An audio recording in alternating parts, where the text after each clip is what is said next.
Hello friend, સ્વાગત છે તમારા સૌનું જ્ઞાન લે જીપીએસસી પર. હું છું હિરેન સાકરિયા અને આજે આપણે જે ડેલી બેઝ ઉપર કરંટ અફેર્સ ચલાવવાના છે એનો ત્રીજો લેક્ચર છે.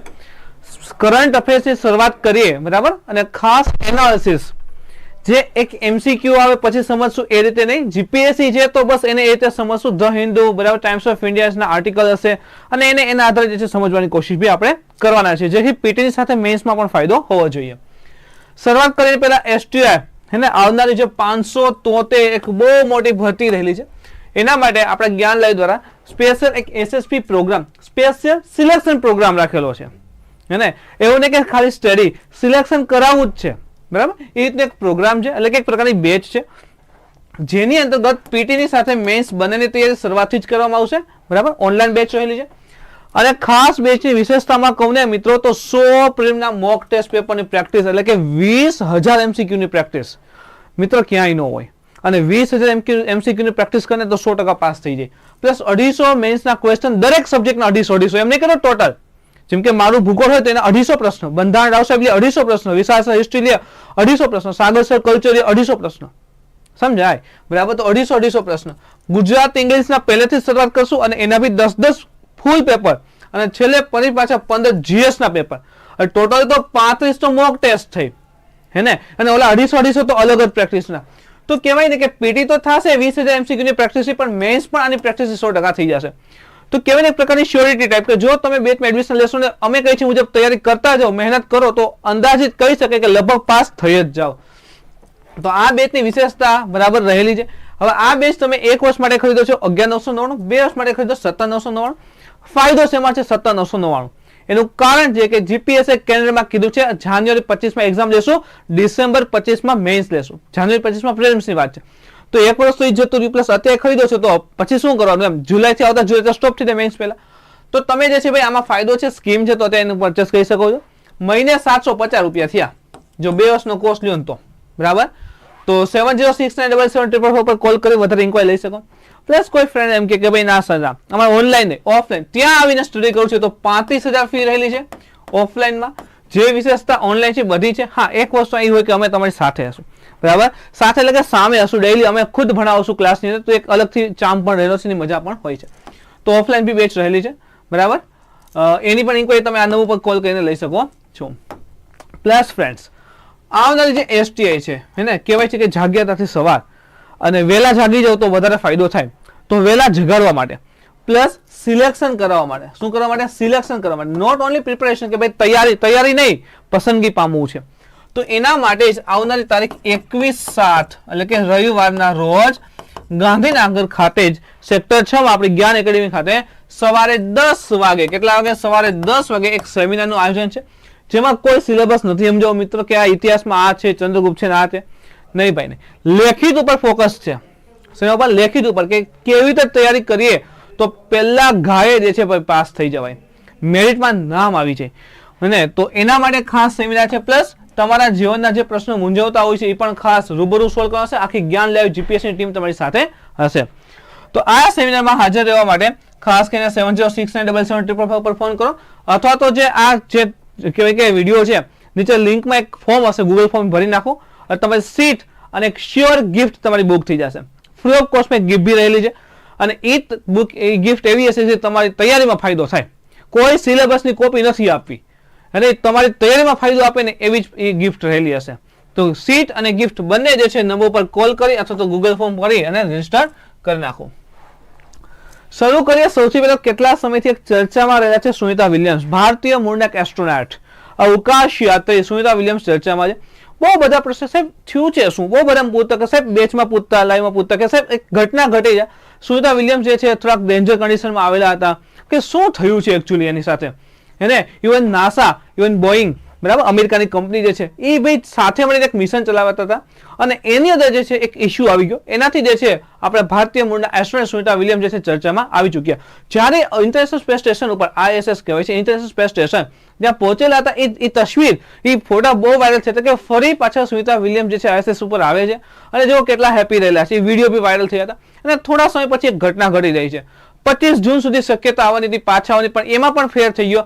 તો પ્રશ્ન એ છે અત્યારે ઘણા બધા લોકો જેને ખબર નથી એક્ઝેક્ટ શું થયું છે, પ્રશ્ન ચિહ્ન લઈને બેઠા છે કે શું સુનિતા વિલિયમ્સ પાછા આવશે, એ જે જગ્યાએ ફસાઈ ગયા છે ને એની સુવિધા હશે કે નહીં. તો દરેક વસ્તુ આની અંદર જોશું. તો જેમ કે જુઓ, મિન્ટનો આર્ટિકલ હતો, Sunita Williams will fly again.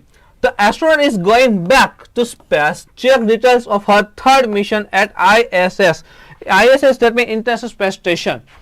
તો જ્યારે આ જે ન્યૂઝ આવ્યા કે બરાબર છે કે સુનિતા વિલિયમ્સ અગેન જે છે ફ્લાય, બરાબર મીન્સ ફ્લાય અગેન સ્પેસમાં જવાના છે, તો તે અને એને જે કો પાર્ટનર કહીએ બરાબર, એ બંને જવાના હતા બરાબર. અને મિન્ટના આર્ટિકલમાં બહુ સરસ રીતે પબ્લિશ થયું હતું. અને આની પહેલા એક કહેવાય કે જહાજનું નામ રહેલું છે, એનું જે સ્પેસ સ્ટેશન અથવા તો જે સ્પેસ સ્ટેશન ઠીક છે, એ જે જહાજમાં ગયા બરાબર, એનું નામ શું હતું? એનું નામ હતું સ્ટાર લાઇનર. શું નામ હતું? Star liner. જો તમે જોઈ શકો છો સ્ટાર લાઇનર બરાબર.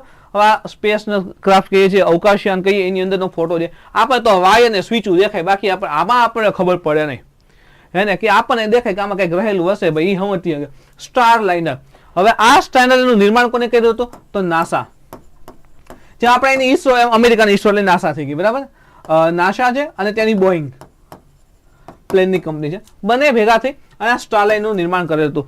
સ્ટારલાઇનરને કહેવાય કે શરૂઆતમાં મલ્ટિપલ ઓફ ટેસ્ટ કરેલી હતી, 10 થી વધારે ટેસ્ટ કરી બરાબર. અને થોડીક શરૂઆતમાં તકનીકી ખામી આ તે હતું. ઇવન એને એવું પણ કીધું હતું કે આ જે સ્પેસ બનેલું છે, સોરી કહેવાય કે અવકાશયાન બનેલું છે, સ્પેસ શટલ બન્યું છે, એ વિધાઉટ વેલ્ડિંગ, એમાં કંઈ વેલ્ડિંગ વગેરે કરેલું નથી. અને અંદાજિત 10 વખત ચાલશે. કેટલી વાર? 10 વખત જે છે ચાલશે. એટલે કે જય આવશે, જય આવશે, જય આવશે, 10 વખત કામમાં આવશે, કાંઈ વાંધો આવશે નહીં બરાબર. તો બંને ભેગાથી જે સ્ટારલાઇનર બનાવેલું હતું બરાબર, તો એ પ્રકારનું એક અવકાશયાન હતું. અને અંતે મલ્ટિપલ ઓફ ફ્લાઇટ કમ્પ્લીટ કરે છે. તો કહેવાય ને કે પ્રી પ્રિપરેશન, કે પછી થોડા ટેકનિકલ ખામી પહેલેથી આવતી હતી કે આમ થાય છે તેમ થાય છે, પણ બધી સોલ્વ કરી અંતે જે છે અવકાશયાન કમ્પ્લીટ કરે છે. સુનિતા વિલિયમ્સ આપણા ભારતીય મૂળના એસ્ટ્રોનોટને ઉડાડીને અવકાશમાં લઈ જાય, પહોંચી જાય છે, કાંઈ વાંધો નથી આવતો, કાંઈ વાંધો નથી આવતો, મોજ પડી જાય. પણ પછી ન્યૂઝ આવે છે કે કાંઈક લોચો પડે છે. એ લોચા શું હતા? જેમ કે જો બોઈંગ સ્ટારલાઇનર છે, બોઈંગ કંપની હતી, એટલે Starliner stuck on space station as more leaks discovered, even more details બરાબર છે. પછી જ્યારે ત્યાં પહોંચવાનું હતું બરાબર છે, ત્યાંથી ડીએક્ટિવ થાય છે, એનાથી ડિટેક્ટ થાય છે, અવકાશયાન છૂટું પડે છે, અવકાશમાં પહોંચે છે અવકાશયાન, ત્યારે એના જે અવકાશયાન છે પ્લેન જેવું બરાબર, એની અંદર એક લોચો પડે. જેમ કે તમે જોવો છો આ કેપ્સ્યુલ કહેવાય સાયન્સ એન્ડ ટેકની ભાષામાં, જ્યાં એસ્ટ્રોનોટ બેઠા હોય ને, જે અવકાશયાન હશે, તમે જોયું કે આ રીતનું હોય બરાબર, એ જે મુજબનું હોય તે રીતે આ રીતે હોય. તો આગળના ભાગમાં બેઠા હોય એને છે ને કેપ્સ્યુલ કહેવાય છે. આની અંદર બેઠા હશે તો એ કેપ્સ્યુલ જે છે એ અલગ થાય છે અને પછી છૂટું પડે છે બરાબર. તો લોચો ક્યાં પડી ગયો? સરસ મજાનું આખું એરક્રાફ્ટ હતું બરાબર છે, તો લોચો ત્યાં પડી ગયો. ઇવન તમે જો after years of delay technical problem, Boeing Starliner finally made it. એને ઘણા બધા ટેકનિકલ પ્રોબ્લેમ હતા, ફ્લાઇટ મેની ટાઈમ ડિલે થઈ હતી. ઘણા ટાઈમ પહેલા છે ને સુનિતા વિલિયમ્સ જવાના હતા, બટ ટેકનિકલ પ્રોબ્લેમના કારણે ડિલે આજ નહીં કાલ નહીં પરમ દિવસ થતું રહ્યું. અંતે જે છે એની ફ્લાઇટ બધી કમ્પ્લીટ કરી, ટેસ્ટ કમ્પ્લીટ કર્યા. તો international space station with NASA astronaut Butch Wilmore and Suni Williams જે છે ઓન બોર્ડ લાસ્ટ વીક બરાબર, છેલ્લે અંતે ગયા. લોચો ક્યાં આવી ગયો? તો એમાંથી જે હિલિયમ છે ને, હિલિયમ વાળું છે ને, એ લીક થવા લાગ્યો હતો. હિલિયમ લીક થઈ ગયો, ધેટ્સ ઓકે બરાબર છે, ધીમે ધીમે ડાઉન થવા લાગ્યું. પ્લસ એમાં ટોટલ 2800 થ્રસ્ટર લગાડેલા હતા. કેટલા? જે તમારે જોવો છે એમાં કેટલા? 28 થ્રસ્ટર શું કામ? થ્રસ્ટ ઉત્પન્ન કરે, બળ આપે બરાબર. જેમ કે હું એમ કહું કે નીચેથી ઉપર જવું છે તો આપણે ન્યૂટનનો ગતિનો ત્રીજો નિયમ લાગે, આઘાત અને પ્રત્યાઘાત પરસ્પર સમાન મૂલ્યના પરસ્પર વિરુદ્ધ દિશામાં હોય છે. તો પૃથ્વી જેટલું ગુરુત્વાકર્ષણ બળ લગાડે છે, ખેંચે છે, એનાથી વધારે થ્રસ્ટ સામું બળ આપો તો જ તમારું રોકેટ ઉપર જાય. અને તમારે આ રીતે રોકેટ હોય, જેમ કે અમે તમને આને કેપ્સ્યુલ્સ કહેવાય બરાબર છે. તો આ આપણી કેપ્સ્યુલ રહેલી છે. ધારો કે હવે આની દિશા બદલવી છે, અવકાશમાં કોઈ પણ પ્રકારના બળ નથી, તો એમને એક વખત ધક્કો લાગ્યો તો ઝાયલા રાખશે. હવે આની દિશા બદલવી છે તો શું, કે ત્યાં હેન્ડલ ન કે આમ કરી નાખો એટલે હેન્ડલ ફરી ગયું, એવું ન હોય. તો અહીંયા થ્રસ્ટરનો ઉપયોગ થાય. જેમ કે જે છે અહીં થ્રસ્ટ ઉત્પન્ન કરશે એટલે અહીંથી ધક્કો દેશે, અહીંથી આમ બળ લાગશે, આમ બળ લાગે ને આ રીતે બળ લાગે, હા આ બળ લાગે ને તો આ દિશામાં જશે. પછી આમ કરો તો અહીંયા થ્રસ્ટર ઓન થાય એટલે અહીંયા બળ લાગે એટલે આમ જાય બરાબર. તો થ્રસ્ટર એવા લગાડેલા હતા. ટોટલ કેટલા થ્રસ્ટર હતા? એવા 28 થ્રસ્ટર લગાડેલા હતા. કેટલા? 28 થ્રસ્ટર લગાડેલા હતા. હવે 28 થ્રસ્ટર માંથી જે છે 5 થ્રસ્ટર જે છે એ બગડી જાય છે બરાબર છે. 5 થ્રસ્ટર તો પ્રોબ્લેમ આવી જાય છે એટલે એ સરખા કામ નથી કરી શકતા. તો સુનિતા વિલિયમ્સ જે આપણે ભારતીય મૂળના એસ્ટ્રોનોટ રહેલા છે, અવકાશયાત્રી રહેલા છે, એ જે કેપ્સ્યુલ અથવા જે કહેવાય કે અવકાશયાન રહેલું હતું એને હિલિયમ લીક થઈ ગયો. પ્લસ એટલે એની અંદર કે અવકાશમાં હિલિયમ લીક થઈ ગયો, પ્લસ એના જે 5 થ્રસ્ટર હતા એ પણ બગડી ગયેલા હતા. તો એ કોઈ એક જગ્યાએ અવકાશમાં ફસાઈ ગયા છે એ ત્યાં સ્ટોપ થઈ ગયેલું છે ઇન્ટરનેશનલ સ્પેસ સ્ટેશન નજીકથી. એટલે કહે છે કે હવે ક્યારે સરખા થશે, શું થશે. તો નાસા જે છે કોશિશ કરે છે કે એના જે આ થ્રસ્ટર છે ફરી પાછા વ્યવસ્થિત થઈ જાય છે અને જે છે પોતે ઇન્ટરનેશનલ સ્પેસ સ્ટેશન ISS ઉપર પહોંચી જાય, કઈ વાંધો આવે નહીં. હવે જો પ્રશ્ન એ છે કે વિશ્વ પૂછતું હતું સોરી કે જેમ કે એને સમય લાગી ગયો, ચાલો કે જેમ કે 25 જૂન ડેટ આપી હતી, 25 જૂને તો પાછા આવી જશે, કમ્પ્લીટ થઈ જશે, પણ હજી કઈ એના ન્યૂઝ ન આવ્યા. તો પ્રશ્ન એ છે કે ચલો કાલ ઉઠીને હજી 1 મહિનો થઈ જાય તો શું ત્યાં એટલો જીવન જરૂરિયાતની વસ્તુઓ છે, પાણી છે, એટલો ખોરાક છે કે શું એમ. તો નાસાનો જવાબ આપ્યો કે ભાઈ જો ઇન્ટરનેશનલ સ્પેસ સ્ટેશન હોય કે કોઈ પણ અવકાશયાન હોય, અમે એની અંદર ઓછામાં ઓછા 40 થી 50 દિવસ ચાલે ને, સોરી 3 થી 4 મહિના ચાલે, 3 થી 4 મહિના ચાલે ને એટલું ખાવા પીવાનું બધું રાખતા જ હોઈએ છીએ, એટલે એને કોઈ પ્રોબ્લેમ ન આવે. તો અત્યારે જે સુનિતા વિલિયમ્સ ફસાઈ ચૂક્યા છે ત્યાં તમે જો તો આરામથી 3 થી 4 મહિના સુધી ચાલે એટલો ખોરાક પાણીને બધું અવેલેબલ છે. અને ત્યાં તો નાસાને રિકવર કરીને પાછું લઈ આવશે. કદાચ એમ છે કે એ રિકવર ન થયું તો નાસાએ કીધું છે જો એ રિકવર ન થાય તો ઇન્ટરનેશનલ સ્પેસ સ્ટેશન રહેલું છે ત્યાંથી અથવા તમે નવું અહીંથી રોકેટ મોકલશું અને પાછા ત્યાંથી લઈ આવશું, બરાબર ને. તો આ રીતનો આખો સુનિતા વિલિયમ્સ જે ફસાઈ ગયેલા તેનો આખો ઇસ્યુ હતો એ આટલો રહેલો છે. તો એક યાદ રાખજો ભાઈ, સ્ટારલાઇનર, બરાબર છે. સ્ટારલાઇનર શું તો કે ભાઈ કહેવાય ને કે અવકાશયાન રહેલું છે. તો નાસા અને બોઈંગ બંને ભેગા મળીને બનાવેલું હતું આ, અને ખૂબ વધારે મજબૂત કહેવાય ને કે 10 વખત જઈને આવી શકે એટલું મજબૂત બનાવ્યું હતું. સિંગલ વેલ્ડિંગ નહોતા કર્યા અને આ તો અતિ વધારે ઊંચું તાપમાન સહન કરી શકાય છે એ પ્રકારનું એનું સ્ટ્રક્ચર બન્યું હતું, એવું અવકાશયાન હતું. અને ઘણી બધી ટેકનિકલ ખામી આવી બી હતી, પણ છતાં જે છે ભાઈ અંતે ક્લિયર થઈ ગયું હતું અને અવકાશમાં જઈને પ્રોબ્લેમ આવી હતી. ક્લિયર થાય તો આખો ઇસ્યુ કમ્પ્લીટ થઈ ગયો. અહીંયા જો તમને કીધું તો આપણે 360 અને શોર્ટ એન્ડ સ્વીટ રીતે આ રીતે કરંટ ભણો તો તમને મજા બી જીવનમાં આવ્યા રાખે. હા, એનાથી મોટો ઇસ્યુ ભાઈ તમે જોયો હશે, અત્યારે એક વિડીયો બહુ વાયરલ થયું છે અને એમાં બી તમને જો કે ટ્રમ્પ વિડીયો નહીં, ડોન્ટ વરી, વિડીયોમાં એક એક્શન આવે છે ટ્રમ્પની. આ એક્શન એ આ રીતે જે કરે છે યસ, બરાબર, છતાં અમે કરી દેખાડશું, બરાબર. આ વિડીયો અને કહેવાય કે અમેરિકા અને હવે પોલિટિક્સની અંદર આ ફોટો એક ચેલેન્જિંગ હશે. ચેલેન્જિંગ એટલે કે આગળના કેટલાક વર્ષો માટે હંમેશા માટે યાદ રાખવામાં આવશે. અને અમેરિકાના as a president x president તરીકે ટ્રમ્પ જે હતા અને આગામી ઇલેક્શન અમેરિકામાં થવાનું છે તો એના માટે એક દાવેદારી કહીને મજબૂત દાવેદારી નોંધાવનાર વ્યક્તિ ટ્રમ્પ જો બાઇડનની સામે. તો એ ઇલેક્શનની અંદર આ જે ફોટો એનો જે આ રીતે રહેલો છે હાથ ઊંચો કરીને કહે છે yes we can do it, બરાબર, અમે કરી દેખાડશું તો વી વિલ ડુ ઇટ. તો એ એક હાઇલાઇટ થશે. તો આ ફોટો શું છે, આખો ઇસ્યુ શું છે, ટ્રમ્પ ઉપર એટેક થાય છે, શું કોને કરે છે. જો એનડીટીવીની અંદર એક વિડીયો આખો રહેલો છે, તમે ત્યાં જોઈ શકો છો. એટેક ઓન હિઝ લાઈફ, બરાબર. જો કે અમેરિકાના એક્સ પ્રેસિડેન્ટ, બરાબર, પૂર્વ રાષ્ટ્રપતિ રહી ચૂકેલા ટ્રમ્પ અને ઘણા બધા એના અત્યારે જો વાયરલ સ્ટેટમેન્ટ આવી રહ્યા છે. જેમ કે થોડા સમય પહેલા મેં બી કરંટમાં કીધું હતું કે એને એવું સ્ટેટમેન્ટ આપ્યું હતું કે આફ્ટર, જેમ કે સપોઝ કે હું ઇલેક્શન જીતીને આવીશ તો એના પછી વિશ્વના દેશોએ વ્યાપાર જે છે ડોલરમાં કરવાનો છે અને જે ડોલરમાં વ્યાપાર નહીં કરે અમે એની સાથે સંબંધ નહીં રાખીએ. તો આવા એક્સ્ટ્રીમ સ્ટેટમેન્ટ એના તરફથી આવી રહ્યા છે. પ્લસ જ્યારે Trump as a president of America હતા તો ઇન્ડિયા સાથે સંબંધ બી ખૂબ સારા હતા, બરાબર છે. નમસ્તે ટ્રમ્પ કાર્યક્રમ બી યોજેલો હતો, ગુજરાતમાં આવેલા હતા. એક્ઝેક્ટ મને યાદ છે લગભગ 24 ફેબ હતી, બરાબર. ત્યારે જે છે આપણે અહીંયા ગુજરાતમાં આવેલા હતા, નમસ્તે ટ્રમ્પ કાર્યક્રમ આખો ચલાવ્યો હતો. તો એના ઉપર એની એક મીટિંગ હતી. હવે એનું ખુદનું ભાઈ ફોલોઈંગ સર્કલ બહુ મોટું છે. તો કોઈ કાર્યક્રમ દરમિયાન જે છે પોતે એક ભાષણ આપવાના હતા. તો એ ભાષણ દરમિયાન જે છે જો સ્પેશિયલ કમાન્ડો વગેરે રહેતા લોકો પાછળ ઊભા હતા અને સડનલી જે છે એના ઉપર એટેક કરવામાં આવે છે, બરાબર છે. સડનલી જે છે શૂટર કહીએ ને, શાર્પ શૂટર અથવા તો સ્નાઇપર, ખાસ સ્નાઇપર શબ્દ યુઝ થાય. સ્નાઇપર એટલે કે કોઈ જગ્યાએ જે છે આમ નિશાન લઈને બેઠા હોય, બરાબર, સંતાઈને બેઠા હોય ને આમ એક્ઝેક્ટ નિશાન લીધું હોય, આ વેગ ઉડાડી દેવાનો. તો સ્નાઇપર હતું. સ્નાઇપર જે છે ભાઈ હવે એક્ઝેક્ટ લોકેશન તો નહીં દેખાડી શકાય એમ, બટ એવું સમજો કે ચલો કોશિશ તો કરીએ આપણે. અહીંયા જે છે ટ્રમ્પની મીટિંગ ચાલતી હતી, આખો બરાબર છે ક્રાઉડ હતું, આ તે બધું, અને અહીંયા જે છે સ્નાઇપર બેઠેલો હતો. તો સ્નાઇપર અહીંથી જે છે એના ઉપર ફાયરિંગ કરે છે. હવે આ ફોટોની અંદર તમે જુઓ ને, હજી એક વસ્તુ જોવાની હતી, હાઇલાઇટ તમે જોઈ હોય તો, હા તમે જુઓ થોડુંક, અરે હા એટલા માટે હાઇલાઇટ કરું છું કે જુઓ એના ફેસ ઉપર બધે બ્લડ છે, આ બ્લડ આવે છે. તો ટ્રમ્પ જ્યારે ભાષણ આપી રહ્યા હતા તો સ્નાઇપરે જે શૂટ કરે છે તો એની એક ગોળી જે છે એ કાનને અડીને જાય છે, બરાબર. તો આખા કાનનો આ ભાગ તોડી નાખે છે અને ત્યાંથી જે છે બ્લડ ને બધું ચાલુ થઈ જાય છે, પોતે તરત નીચે બેસી જાય છે, પણ એટલો એટેક થઈ જાય છે. પછી સ્નાઇપર અધર ગોળી ચલાવે છે તો એવું કહેવાય છે કે એના જે સિક્યોરિટીમાં જે લોકો હતા, બરાબર, એમાંથી એકની ડેથ થઈ ગઈ છે, પ્લસ એની આસપાસના જે કહેવાય કે એની સાથીઓ કે જેને મિટિંગમાં આવેલા અથવા તો એના ભાષણ સાંભળવા હતા એમાંથી ઘણા ઇન્જર્ડ થયા છે એવું કહેવામાં આવે છે, બરાબર. તો એક ડોનાલ્ડ ટ્રમ્પ પર એક એટેક થયેલો હતો આ પ્રકારે. હવે જો ઘણી વસ્તુ અહીંથી ઉભરીને આવે છે, જેમ કે જો અહીંયા તમે જોશો કે આ જગ્યાએ જે છે ડોનાલ્ડ ટ્રમ્પ ભાષણ આપતા હોય છે, બરાબર છે. હવે એનું ખુદનું પણ એક સ્નાઇપર ગ્રુપ્સ હોય, એન્ટી સ્નાઇપર કહેવાય એને, બરાબર છે. જેમ કે પોતે જો અહીંયા ભાષણ આપે છે એની આસપાસ તમે જો 3-4 જગ્યાએ જે છે આવા ખુદના એના ડોનાલ્ડ ટ્રમ્પના સ્નાઇપર બેઠા હોય, જે આમ ટાંકીને બેઠા આગળ વિસ્તાર જોતા હોય. એને ક્યાંય દેખાય કે ભાઈ સ્નાઇપર સામે બેઠો છે અને એટેક કરવાનો છે તો એને ઉડાડી દેશે, તો સામે એન્ટી સ્નાઇપર બેઠા હોય. જોવાની મજા એ વસ્તુની હતી કે આ જે એન્ટી સ્નાઇપર બેઠેલો છે ને એ ડોનાલ્ડ ટ્રમ્પનો છે, એને ધ્યાનમાં સ્નાઇપર હતો. ધારો કે આ એક વ્યક્તિ બેઠો છે,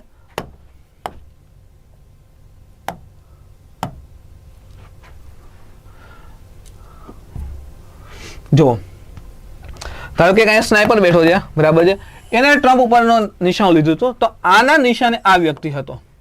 તો આને કેમ આના ઉપર એટેક ન કર્યો, મોટો ઇશ્યુ એ બી ચાલે છે. પણ એવું કહેવાય છે કે એ રાહ જોતો હતો કે ફાયરિંગ કરે એટલી વાર છે.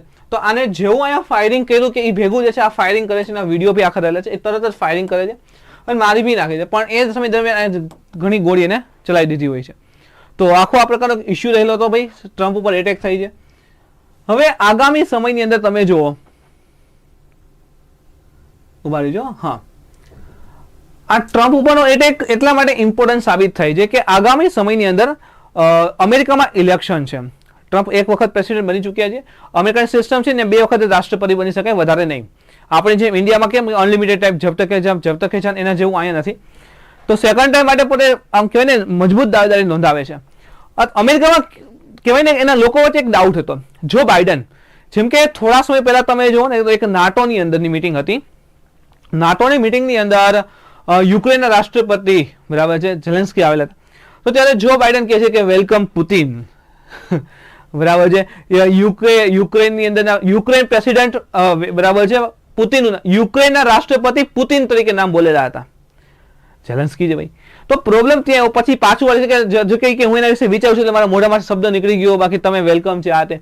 તમે જો બાઇડનની એજ થઈ ચૂકી છે અને એના જે સ્ટેટમેન્ટ આવા ભયાનક આવી રહ્યા છે, મીન્સ કે કેવાય ને લાફિંગ સ્ટેટમેન્ટ, આખું વિશ્વ હસી રહ્યું કે તને કોણ છે એ ખબર નહીં. આની સિવાય જે છે એનું ઇફેક્ટિવ સાબિત નથી શક્યું. અમેરિકાનું થોડુંક વર્ચસ્વ નબળું પડી ગયું છે. તો નેક્સ્ટ ઇલેક્શનમાં એક પ્રશ્ન હતો કે શું ટ્રમ્પને વધારે વોટ આપવા જો બાઇડનને?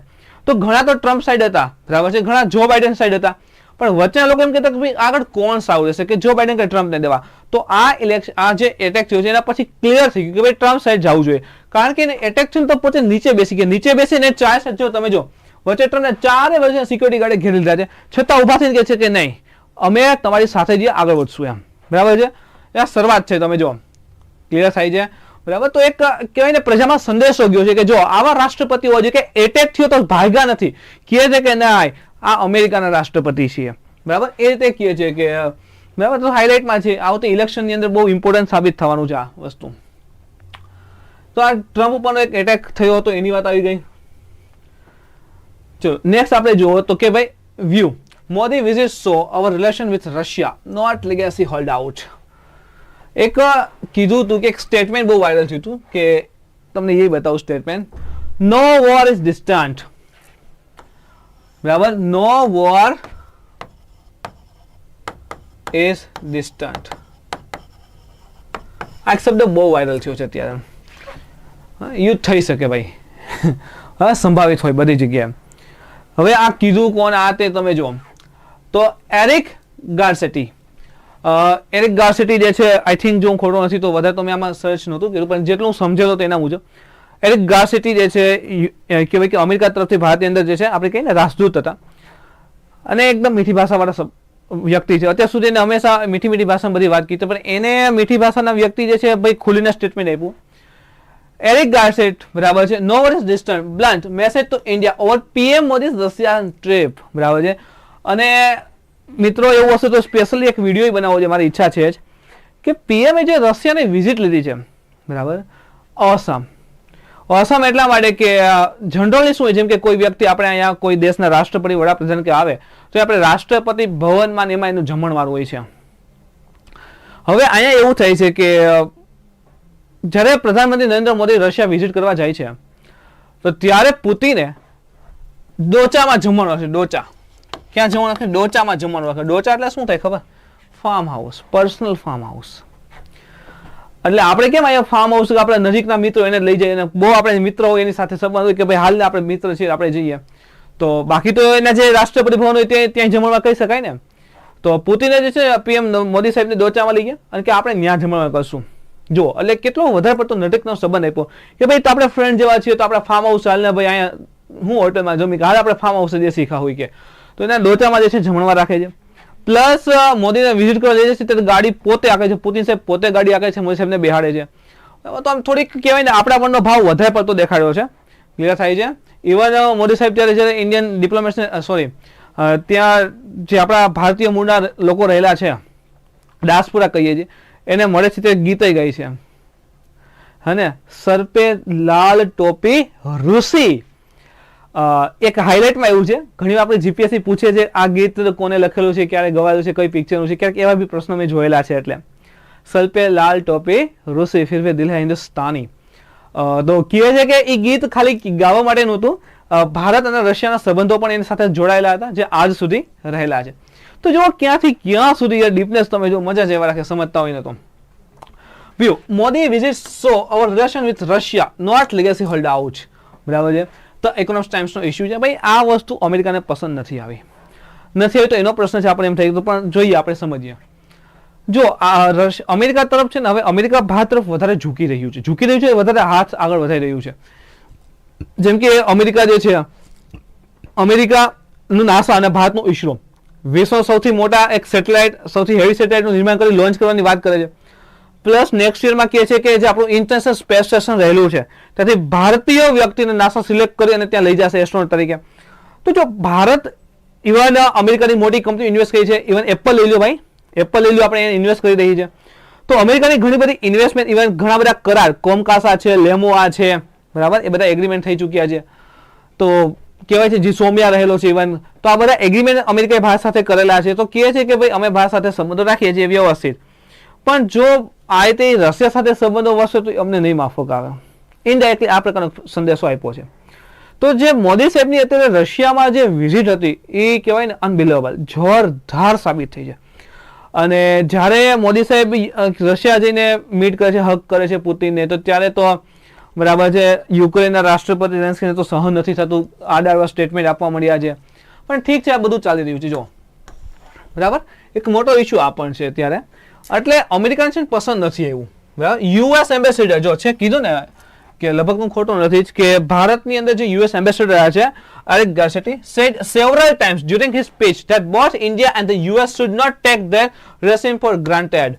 બરાબર છે, એવું ન સમજવું કે બસ આમનામ ચાલ્યા રાખશે, બધું આમનામ જ ચાલ્યા રાખશે. અમારી કંપનીઓ રહેલી છે, આગળના અમારા મિશન છે, એવું લાગશે ને આમનામ જો સંબંધો રહેશે તો એવું જરૂર નથી કે અમે મિશન અને કંપનીને આગળ વધારીએ, અમે સ્ટોપ બી કરી શકીએ છીએ. એક પ્રકારે ધમકી આપી દીધી ઇન્ડિયાને. શું આપ્યો? ધમકી. અમેરિકા તો બેવફા છે એટલે છે જ, યાદ રાખવું, બરાબર. પણ એનો મતલબ એમ નથી કે આપણે રશિયા સાથે સંબંધ તોડી નાખીએ. હવે એમ થાય કે ભાઈ ચલો ભાઈ કોમેન્ટ કરીને જલ્દી કે Russia is great, Russia is great, Russia આપણું છે, અમેરિકા આવું છે. જો ભાઈ બેની જરૂરિયાત છે. વિદેશ નીતિ જે ફોરેન પોલિસી કહેતા હોઈએ છીએ, એની એક મુખ્ય વસ્તુ કે નફો, દેશનો પ્રોફિટ જોવાનો હોય, દેશનો હંમેશા પ્રોફિટ જોવાનો હોય. એ ફોરેન ડિપ્લોમેસી જે કહીએ છીએ અથવા તો જીઓ પોલિટિક્સ, ભૂ રાજનીતિ, જીઓ પોલિટિક્સ, આનો મુખ્ય ઉદ્દેશ્ય છે ને એ દેશનો પ્રોફિટ હોય, જે સાથે જેમ સંબંધ એમ દેશને ફાયદો થાય છે કે નહીં, that is the geo politics, એનો મુખ્ય એમ હોય. તો યુએસ એમ્બેસેડર જે એરિક ગાર્સેટી રહેલા છે આમાં ભયાનક સ્ટેટમેન્ટ આપ્યા હતા. પ્લસ ઇન્ડિયા, જો US tells India to forget about strategic autonomy, strategic ઓટોનોમીની વાત કરે છે. Even the most warming the nation is now telling India there is no strategic autonomy in times of conflict. US ambassador to Eric in India, Eric Garcetti. कहना क्या चाहते हो भाई? કેમ કે છે કે કોન્ફ્લિક્ટના સમયમાં કોઈ પણ દેશ સંપ્રભુ હોઈ શકે નહીં, કહેવાય કે આપણે કહીએ સોવરેનિટી રહેશે એવું રહી શકે નહીં. હવે આપણું અમુક છે વી આર સોવરેન, સાર્વભૌમત્વ છે. અમને ઈચ્છા થઈ દેશ સાથે અમે સંબંધ રાખશું અને કેમ રાખશું અમે પોતે ડિસાઈડ કરશું. અમને રશિયા સાથે સંબંધ રાખવા છે, કેવા રાખવા, કેમ રાખવી અમે જશું. દુનિયા અમને નહીં શીખડાવે. પણ સામે આ જે ગાલિકભાઈ રહેલા છે, સોરી ગેસેટીભાઈ રહેલા છે, એને શું લાગે એવું હતું કે ભાઈ આ તો ઇન્ડિયા જે છે રશિયા તરફ વધારે ઝુકાવ જઈ રહ્યો છે, બરાબર. એટલે એને કીધું કે ભાઈ અત્યારે તો અમેરિકા ઇન્વેસ્ટમેન્ટ કરે છે, આ છે તે છે, ઇવન તમે સાથે મિશન ચલાવીએ છીએ, અને જો તમારું વર્તુળ આ રીતનું રહેશે તો પછી અમે ભાઈ સોવરેનિટી રહેલી છે, વાત સાચી, પણ એવું નહીં ચાલે કે ભાઈ અમે કઈ મુજબ કરશો તો અમે સંબંધ રાખશું, બાકી નહીં રાખશું. તો ઇન્ડિયા ચોખ્ખું કહે છે વી આર સોવરેન, બરાબર. છતાં બી આના જે આ સ્ટેટમેન્ટ આવેલા છે, there is no strategic autonomy in times of conflict, બરાબર, કે તમે જે કહીએ કે ભાઈ સોવરેનિટી સાર્વભૌમત્વની વાત કરો છો તો એટલી બધી રહી શકે નહીં કોન્ફ્લિક્ટના સમયની અંદર. જે ભારત રશિયા અને ભારત અમેરિકા થશે, બરાબર, તો કોન્ફ્લિક્ટ થશે તો એની વચ્ચે એ કઈ સંબંધો રહી શકે નહીં, અથવા તો જે ડીલ વગેરે છે ટકી શકે નહીં, એમાં ચેન્જીસ આવી શકે, ખતમ થઈ શકે છે. એક પ્રકારની વોર્નિંગ આપી છે કે જો આવું નહીં કરો તો તમે આવું કરશું. એટલે કીધું બે વફા. ક્લિયર થાય છે. પણ શોકિંગ ન્યૂઝ એ છે ફ્રેન્ડ્સ, બરાબર છે. ઇવન જો can't take us for granted US envoy caution after PM Modi Putin bonhomie, બરાબર. જે પુતિન અને મોદી મળે છે રશિયાની અંદર, જે આપણા વડાપ્રધાન ત્યાં રશિયા ગયા છે અને એની જે ડિપ્લોમેટિક મિટિંગ અથવા તો જે ફોર્મલ મિટિંગ વગેરે બધી થઈ છે, એના આધારે અમેરિકાથી સહન નથી થયું યાર. ચોખ્ખી વસ્તુ કહો, એનાથી સહન નથી થયું કે યાર ઇન્ડિયા જેવો દેશ અત્યારે જો સૌથી વધુ વસ્તી ધરાવે છે, પ્લસ વિશ્વની અંદર તમે જો ઇન્ડિયા ખૂબ ઝડપથી આગળ વધી રહ્યું છે, ઝડપથી ને અતિ વધારે ઝડપથી આગળ વધી રહ્યું છે. તો ઇન્ડિયા જેવા દેશનો સાથ જો કોઈ પણ દેશ સાથે હોય તો એનો ફાયદો તો થવાનો છે. અને આટલી મોટી પોપ્યુલેશન છે એનો પણ યુઝ થાય છે. તો આ ભયાનક સ્ટેટમેન્ટ આવ્યું હતું તો લાગે એવું હતું કે એને જ લાગે એવું હતું કે આવું ન હોવું જોઈએ, આમ છે તેમ છે, પણ સોવરેનિટી ઉપર એટેક તો જતા ઇન્ડિયા સ્વીકારશે નહીં. હવે ઇન્ડિયાએ શું જવાબ આપ્યો? ઇન્ડિયાએ હજી સુધી આપણા વિદેશ મંત્રી ડોક્ટર એસ જયશંકર એને કોઈ પણ પ્રકારના રિપ્લાય આપેલા નથી. એ શાંત છે કે બોલી લો ભાઈ, તમારે જે કેવું કહી દો, જ્યારે હું બોલીશ ને ત્યારે તમે વિચાર કરશો કે આનો જવાબ શું આપવો. એટલે હજી સુધી કોઈ આપણે વિદેશ મંત્રી તરફથી કોઈ સ્ટેટમેન્ટ આના જાય નથી અને સામે શું જવાબ આપ્યા હતા. પણ અમેરિકાનું જે વલણ છે, બરાબર, જે પ્રકારનો રૂખ દર્શાવ્યો છે કે આમ છે તેમ છે, એને કીધું હતું. ટ્રમ્પ ઉપર એટેક છે ને મિત્રો, મેં હજી એક વાત કરું, ટ્રમ્પ ઉપર એટેક છે ને એના મને એક્ઝેક્ટ નામ તો યાદ નથી કારણ કે એટલી બધી જરૂરિયાત નહીં, બટ ત્યાંના કોઈ પત્રકાર હતા અમેરિકાના, એને અગાઉ કીધેલું હતું કે જેની આ મીટિંગ વગેરે થવાનું છે એમાં ટ્રમ્પ ઉપર એટેક થઈ શકે જેવું કીધેલું બી હતું, અને ખરેખર એ એટેક બી થાય છે. એનાથી મોટી વસ્તુ છે કઠુઆ, બરાબર છે, જે જમ્મુ અને કાશ્મીરનું એક ગામ છે કઠુઆ, ત્યાં ફરી પાછો જે છે આર્મી કન્વે ઉપર જે છે ટેરરિસ્ટ એટેક કરે છે અને 5 સોલ્જર જે છે આપણે શું થાય છે શહીદીને પામે છે, બરાબર. તો આ ફરી પાછી ઘટના ઘટી. થોડા સમય પહેલા બી આ ઘટના થઈ હતી, ત્યારે બી મેં કરંટમાં કીધું હતું કે જો આ વસ્તુ રહેલી છે, આ છે તે છે, ટ્રકના ફોટો બતાવ્યા હતા. ઇવન આ વખતે બી જો એ જ ટાઈપનો ટ્રક રહેલો છે, એ જ ટાઈપનો ટ્રક અને સેમ જે કહેવાય ટેરરિસ્ટની પેટર્ન, એટેક પેટર્ન રહેલી છે. સંતાઈને એટેક કરે છે, ભાઈ ખુલ્લી છાતી તો લડવાની તેવડ છે નહીં. પ્રશ્ન એ નથી ફ્રેન્ડ્સ કે કેમ, જો પ્રશ્ન એ છે કે એટેક થયો, બરાબર.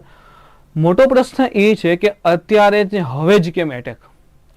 એને એક મિનિટ માટે તમે વિચારજો, બરાબર છે, કે કેમ આટલા બધા એટેક, કે થોડા સમય પહેલા બી એટેક થયો આ રીતે ટ્રક ઉપર, ત્યારે આપણા સોલ્જર શહીદ થયા હતા, હે ને, અને આ રીતે ફરી પાછો અત્યારે એટેક થયો છે, ફરી પાછા 5 આપણા જે જવાન રહેલા છે શહીદ થયા છે. તો કેમ એટેક કેમ થઈ રહ્યા છે, આતંકવાદી એટેક? અત્યાર સુધી આટલા સ્ટ્રોંગલી હતા નહીં, હવે કેમ અચાનક જે છે ઉંદરની ગુફામાંથી બહાર આવી નીકળ્યા છે? અને જુઓ તમે આ સેમ મિસ્ટેક ટ્રક રહેલો છે, અહીંયા તમે જોતા થોડું ઘણું ઝૂમ કરીએ, દેખાય તો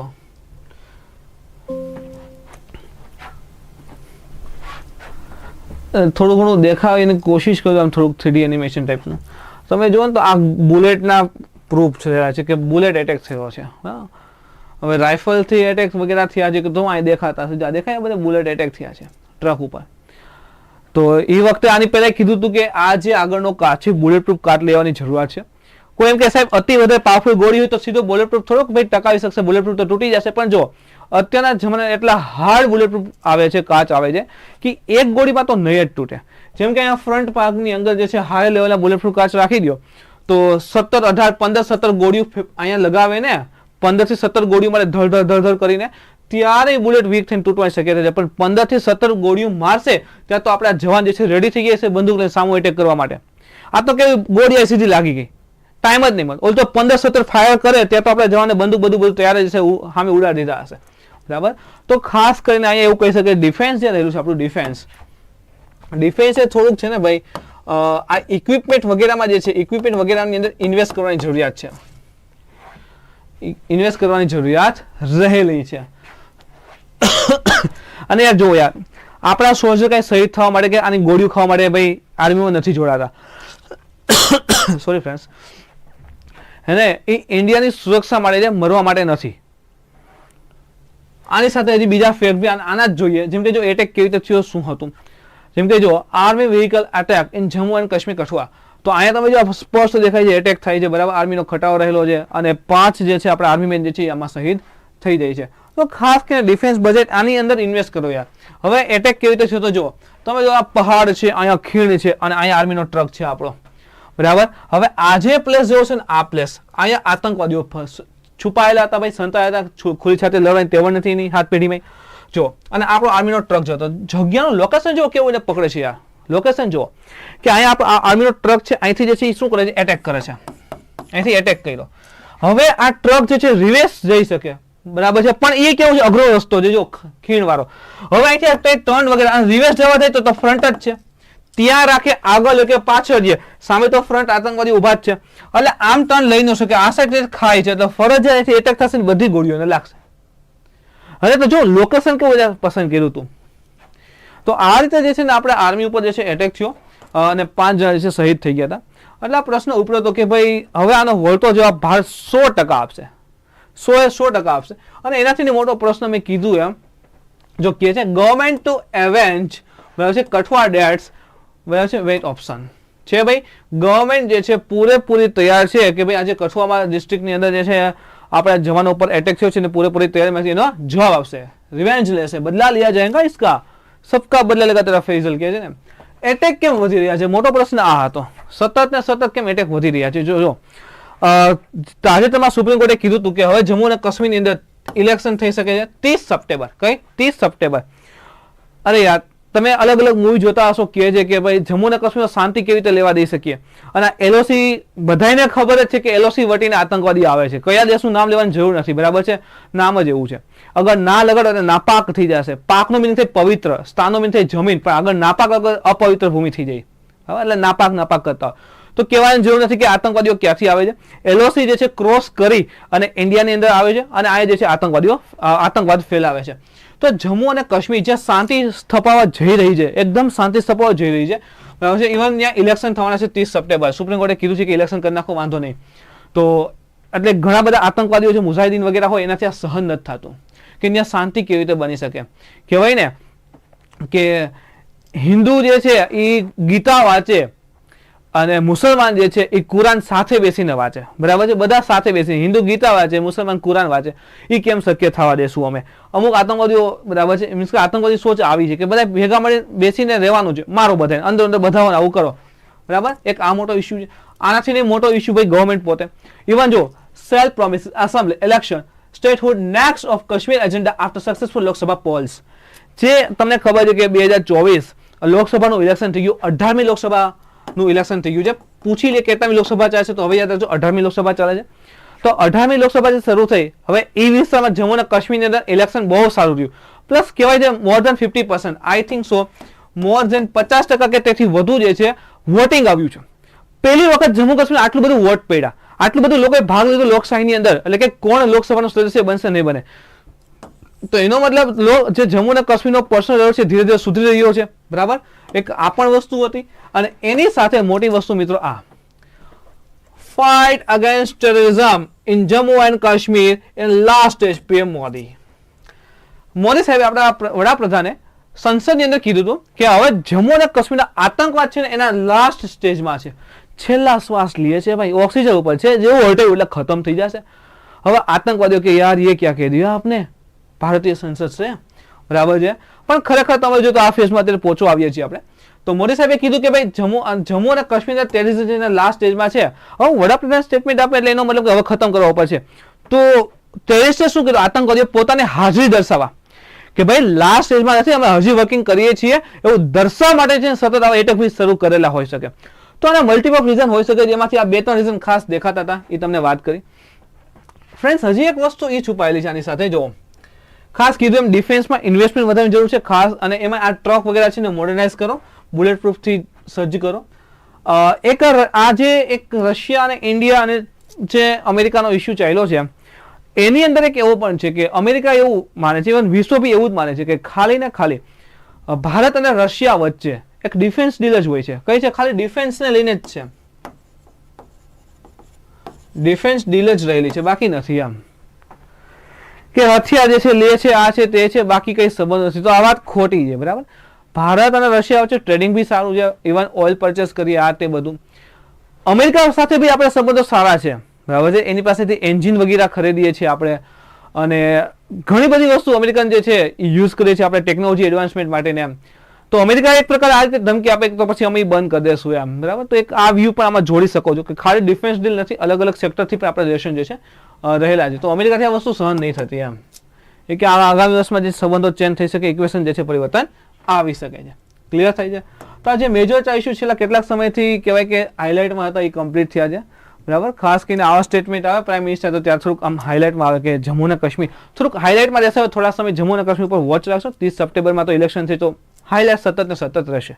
ઓકે ફ્રેન્ડ્સ, થેન્ક યુ. તો જય હિન્દ, જય ભારત. લેક્ચરને લાઈક શેર કરજો. જો મેં ખાસ ઓછા સમયની અંદર મારે કલાક લેક્ચર ખેંચીને લાંબુ લચ નથી કરવું કે ધીમે ધીમે આગળ વધતા રહીએ. શોર્ટ એન્ડ સ્વીટ જોરદાર રીતે પીટી મેન્સ બધા ઓરિએન્ટેડ 4 ટોપિક જે છે ભાઈ અડધી કલાકની અંદર આસપાસ પૂરા કરી દીધા છે. બરાબર, બસ આ રીતે આપણે કરંટ ભણતા રહીશું. કલાક ભણશું તો ભાઈ 7 થી 8 ટોપિક આરામથી કવર કરશું. Okay friends, thank you. જય હિન્દ, જય ભારત.